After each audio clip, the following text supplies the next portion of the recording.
Sebagai salah satu upaya pemerintah Kota Palembang untuk terus berada dekat dengan masyarakat, Harobin Mustafa, Sekda Kota Palembang, yang didampingi oleh Sulaiman Amin, Asisten 1 Pemerintah Kota Palembang, kembali melaksanakan program Safari Subuh, kali ini bertempat di Masjid Agung Palembang.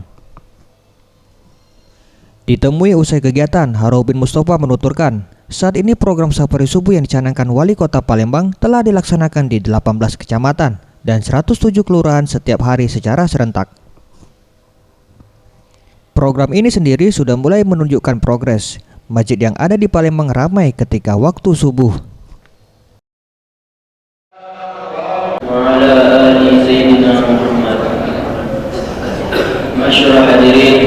Ya, Safari Subuh ini kan sudah merupakan program Pak Wali Kota.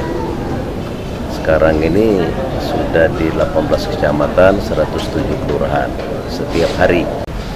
Ya, alhamdulillah kalau lihat sekarang ini semua ini sudah merata ya. Itu arti kan selalu ada peningkatan progres. Nah, itu kan sesuai apa yang dilakukan dengan Pak Wali Kota ini direspon oleh masyarakat umat Islam di Palembang ini. Ia menghimbau kepada masyarakat untuk tidak sungkan dalam melaksanakan sholat subuh berjamaah karena manfaat dan pahala yang luar biasa. Selain itu, diharapkan pada waktu sholat lainnya, masyarakat juga dapat melakukannya secara berjamaah di masjid maupun mushola demi mewujudkan Palembang Emas, Palembang Darussalam.